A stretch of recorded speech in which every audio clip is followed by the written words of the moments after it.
Evoco, Podcasting Great Ideas.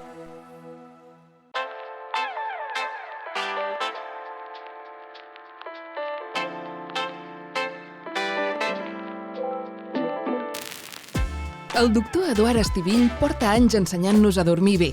Amant de la música i amb clara vocació científica, va iniciar-se a la medicina des de la neuropediatria fins a convertir-se en pioner a nivell mundial en la medicina de la son. El seu interès en la cronobiologia i en com el nostre ritme de vida afecta el descans el porten a subratllar la importància d'adaptar les nostres rutines per millorar la qualitat de la nostra son. Pel doctor Estivill, la interconnexió entre el nostre dia i la nostra nit és essencial per tenir una vida plena i ens recorda: dormim per estar desperts, però estem desperts per poder dormir. Benvinguts a Manglar Podcast.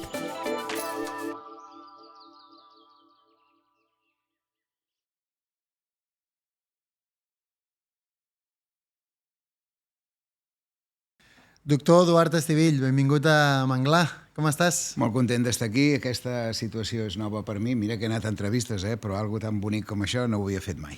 Me n'alegro. Aquest, de fet, és el nostre santuari. Ens agrada saber una mica dels convidats. Quin és el teu santuari?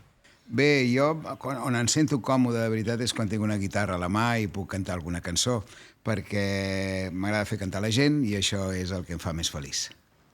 De fet, ja que em dius això, metge, expert en medicina del son, emprenedor, músic, aquí un còctel de tot, un bon còctel. Com aconsegueixes conciliar tot i dormir bé? Dormir bé, no dormo bé, això he de buscar un metge que em serveixi per aquest tema, perquè els que hi ha avui en dia poca cosa. I tot el demés és... Bé, la música és una afició i la medicina és la meva professió, però he tingut temps per fer bé les dues coses, perquè la medicina m'ha ajudat a tirar endavant en el món científic, que és el que més m'importava. Hem pogut ajudar moltíssima gent i encara ajudem a moltíssima gent. I la música m'ha ajudat a no haver de prendre medicaments per les depressions, per l'ansietat, aquestes coses, això és molt important. És a dir, no he hagut de prendre Prozac ni Tranquimacins, perquè la música m'ha relaxat i m'ha portat molta felicitat. I com t'acabes convertint en un metge expert en el son?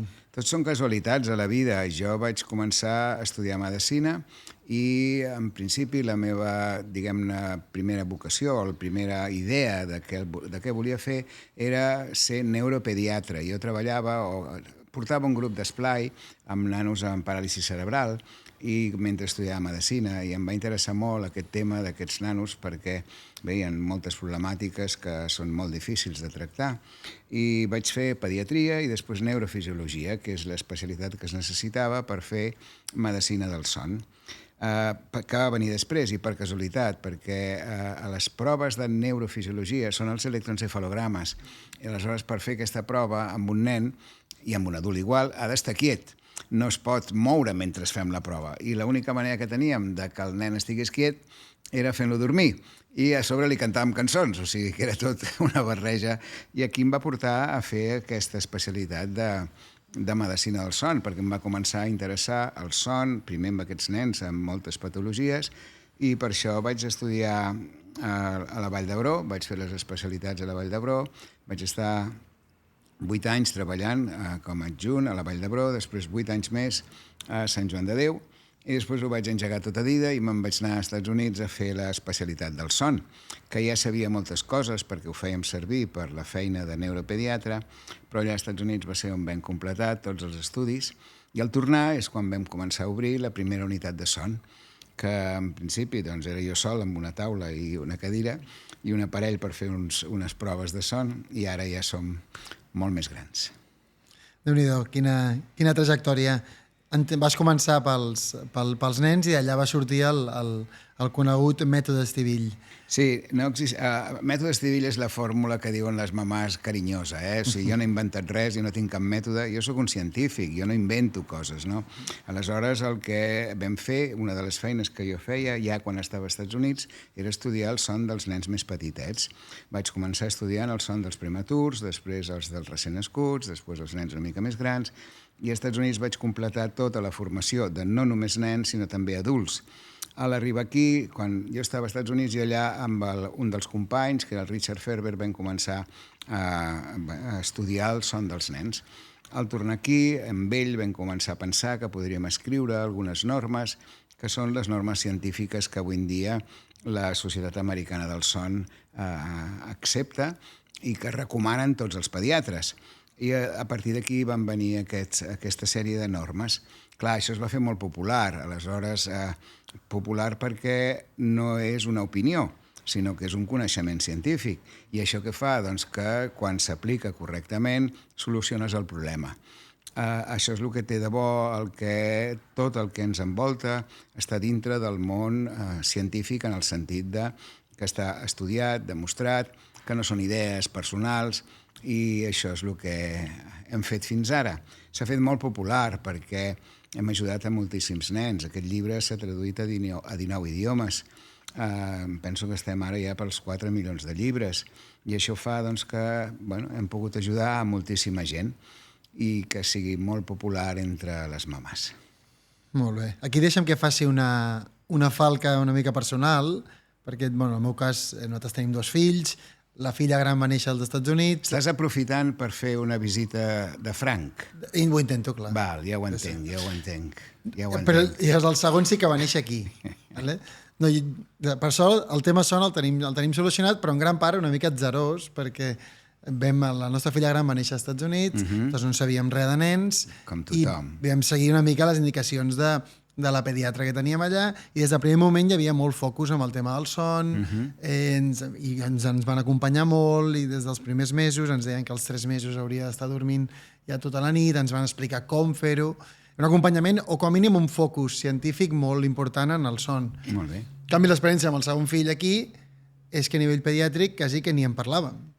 No, el son era com una pregunta més, com qui diu quantes tomes fa al dia, dorm i hasta aquí s'acabava. És com que aquest tema estava com més apartat, que entenc que això són doctrines pediàtriques, però com és que creus que coexisteixen? Era desconeixement, és a dir, als Estats Units sempre ha estat molt més avançat amb aquestes tècniques d'estudis del son, no? Aquí, realment, els pediatres també has d'entendre que un pediatre ha de saber de tot. Saber de tot vol dir que si el nen té sucre, doncs ha de saber que allò és una diabetes. Si el nen té mals de cap, doncs ha de veure si hi ha alguna patologia. Aleshores, el son ja és una cosa que els pediatres ja ni pregunten. Mira, ja t'explico una anècdota. Quan jo vaig començar a treballar amb aquest tema, vam treballar molt conjuntament amb tot l'equip de pediatria de la Clínica de Xeus, que és on he estat tota la vida.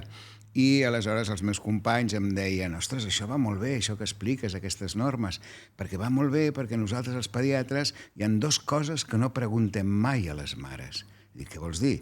Diu, sí, tenim tantes coses per vigilar, que si les vacunes, que si no sé què. No preguntem mai com dorm i com menja, perquè si fem aquestes 2 preguntes ja no se'ns acaba el temps de la visita. Això què vol dir? Doncs que realment encara els coneixements sobre el son en aquell moment eren molt minsos, molt poquets, no? Aleshores ha passat una cosa que no és bona, i és que aquesta manca d'informació que moltes vegades poden tenir els pediatres, ara cada vegada menys, perquè tots ja tenen una mica més de coneixement de lo que són les patologies del son, però ha sigut substituït per el doctor Google. I aquí és on l'hem liada, perquè a Google o a les xarxes tothom pot opinar, i aleshores si tu entres i busques entrenador del sueño, sleep coach, n'hi ha com 50.000, tothom s'atreveix, però clar, això són opinions. Clar, jo entenc que qualsevol mare pugui obrir un TikTok i que allà expliqui que ella, perquè dormi el seu nen, sigui i pot-me un like i tot això. Això ha confós molt a la gent, moltíssim, perquè el món ens porta a que les fonts d'informació fins i tot amb temes mèdics, no? Es fan ja quasi massa i de forma exagerada a través de les xarxes. Llavors les xarxes donen molta bona informació si la saps utilitzar, però confonen molt amb aquest tema del son i els nens, perquè és el que tu dius, quan tu tens un nen, et porten una cosa allà que no saps què és, allò, i te'l mires, ai, cuidado, no caigui, i quasi no el pots ni agafar. En canvi, ara ja l'agafes així, és el segon, és normal. Però és lògic que els pares, quan tenen aquest desconeixement, intentin anar a buscar qualsevol informació i a posar en el mòbil al Google, mi niño no duerme, ja l'hem liada, perquè aleshores allà té una quantitat d'informació brutal que l'únic que fan és confondre'ls. I per això hi ha controvèrsies, i un diu una cosa, i llavors un d'un altre lloc diu una altra, i bueno, embolica que fa fort. Embolica que fa fort, exacte.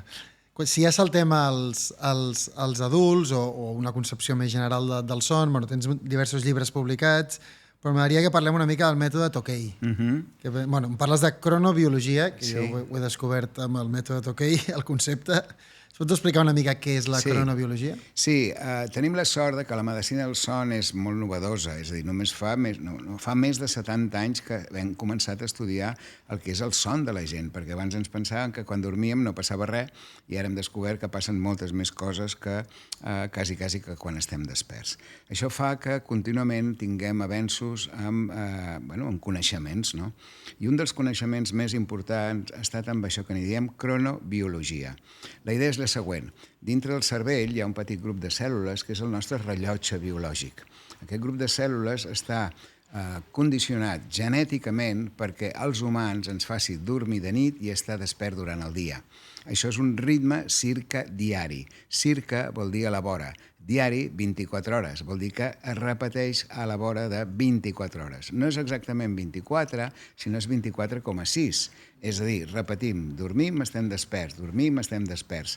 Però aquest rellotge, com tots els rellotges del món, necessita que li donguin corda per posar-se en vora, perquè si no ell es despistaria. Per exemple, una de les cordes més importants és l'horari de la feina de l'endemà al matí. Tu te'n vas a dormir i com que t'has de llevar una hora determinada, aquest rellotge torna a funcionar correctament. A l'estiu, que no tens una hora fixa per dormir-te, aquest rellotge va retrasant l'hora d'anar-se'n a dormir. Per això la gent és molt fàcil anar a dormir una mica més tard i llevar-se una mica més tard. A partir d'aquesta idea vam entendre que en el cos hi ha molts ritmes biològics, molts ritmes circadians. Un és el de dormir i estar despert, però també hi ha el ritme de la gana. Per exemple, ara que ens canvien els horaris, ens canvien aquest ritme de la gana. La gent té gana una hora determinada, independentment de l'hora del rellotge. Tu dius, ostres, tinc gana, i mires i, ostres, la una, però si no em toca. Doncs sí, et toca perquè el teu rellotge biològic, que també controla aquesta necessitat, doncs et diu o d'alguna manera et crida l'atenció de que ja toca dinar. Això és molt interessant perquè, per exemple, hem entès una patologia molt típica dels adolescents. Els adolescents, fixa-t'hi que no tenen mai hora per anar a dormir.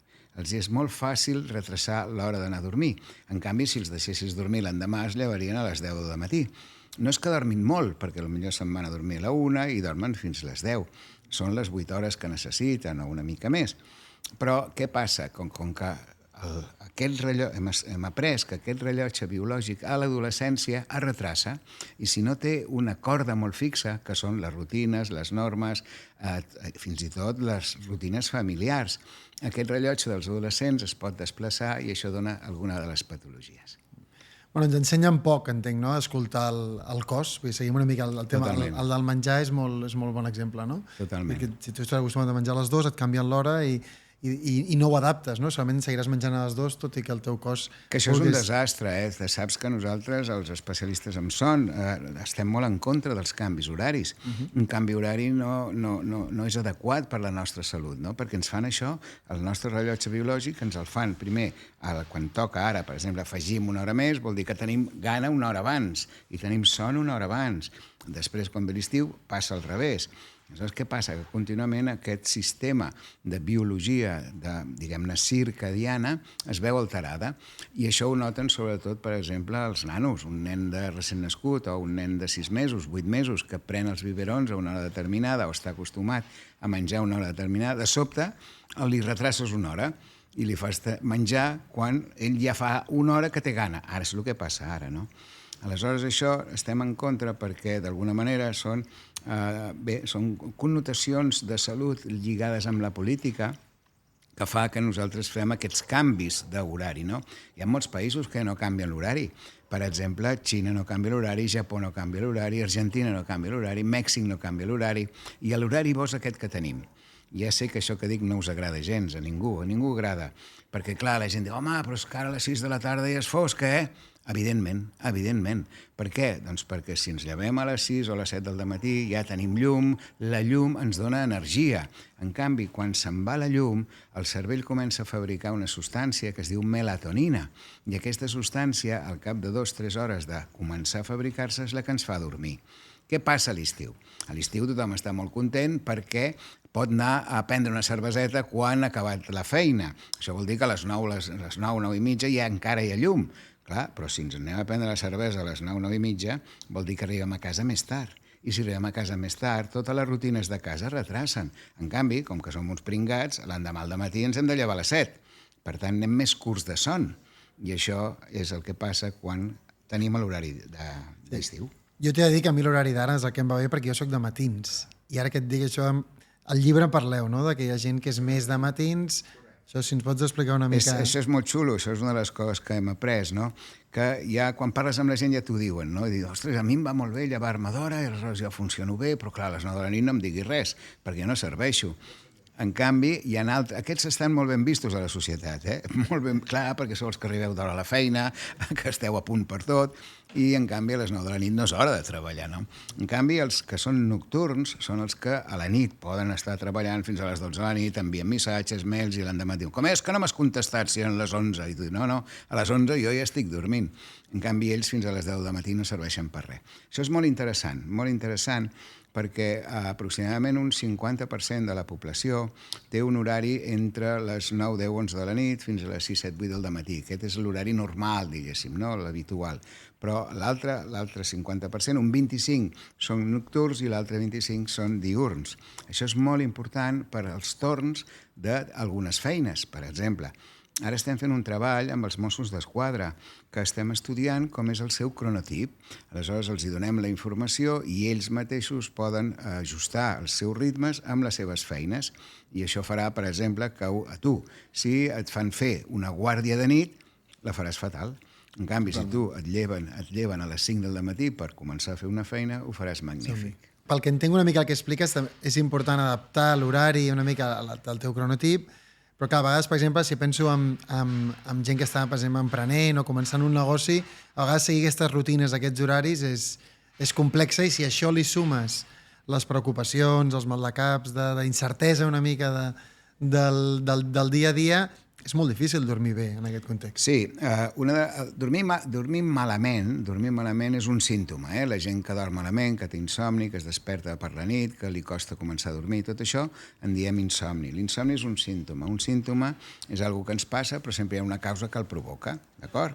Per tant, hem de buscar la causa que provoca el mal dormir. Hi ha més de 40 causes diferents que provoquen mal dormir. Algunes són molt conegudes, la gent que beu molt cafè, la gent que pren drogues, la gent que treballa de nit, la gent que té malalties com un Alzheimer, una esquizofrènia, problemes de tiroides, d'artrosis, tot això són causes de mal dormir.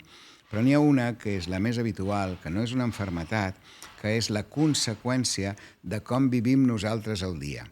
I això ara ho entendràs perquè ja hem parlat dels ritmes circadiaris. Tu t'has d'imaginar, la part de baix d'un cercle és la nit, la part de dalt és el dia.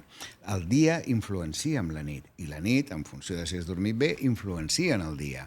Per tant, el dia dormim per estar desperts, però estem desperts per poder dormir. Per tant, tot el que passa durant el dia influencia en la nit. Per tant, avui en dia, el ritme de feina, el fet dels horaris més o menys, fent-se'ls una mica mida, si treballem en un lloc on, ara treballem més, treballem menys, ens hem de forçar a mantenir unes rutines. Mira, això ho vam veure molt problemàtic, va ser això a la pandèmia. La pandèmia va ser horrible perquè aleshores la gent va perdre aquestes rutines no treballaven menys, sinó que ho feien a hores que no eren tan fixes, diguem-ne. I això feia que els seus ritmes biològics canviessin moltíssim. Tenien més insomni, s'engreixaven, alguns fins i tot a nivell higiènic, doncs la gent es va relaxar molt. Tu saps per què van haver-hi molts homes que es van deixar barba a la pandèmia? Per què? No riguis, no? Ja ho saps. Sí que ho sé, sí. Ja ho saps. Mandra. Mandra, sí. Mandra. Menys feina. Mandra. Per tant, tu creus que, per exemple, treballar des de casa 100% en remot pot tenir un impacte en la teva qualitat del son. Si ets disciplinat, si tu et poses uns horaris, si tu fas que mentre estàs treballant, que això és molt important i aquí ho teniu molt bé, et toca molt la llum del dia, el cervell funciona correctament i fa que a la nit, quan arribi l'hora d'anar a dormir, hagis fabricat ja la melatonina, hagis baixat la intensitat del cortisol, és a dir, tot el que és l'excitació, i puguis portar un bon ritme. Clar, el problema és que si no sabem que necessitem aquesta rutina... Les rutines són la corda del rellotge. I les rutines són l'hora que ens llevem, fer exercici al matí, que hi hagi llum durant el dia, fer petites pauses per desconnectar, i això farà que no t'afecti tant el son. Però com que això, clar, de fet no ho sabíem. Fins i tot nosaltres, els especialistes en son, vam aprendre, i no fa gaire, que el son no ve de cop, el son es prepara. És a dir, no podem estar fins a l'última hora de la nit mirant pantalles, preparant emails i fent feina, anar al llit, apagar el llum i dir ara hem de dormir i esperar que amb els braços cauats, amb el llit, amb ulls oberts, esperant que el Déu Morfeus vingui i ens abraci i ens faci dormir. Això és impossible. Això és impossible. Aleshores, què passa? Hem entès que el son s'ha de preparar.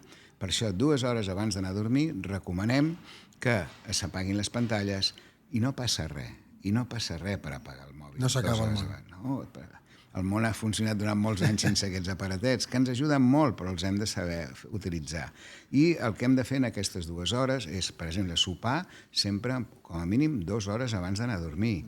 I en aquestes 2 hores fer una feina o fer una activitat que no tingui res a veure amb la nostra activitat professional. Per exemple, tu hauries de col·leccionar papallones.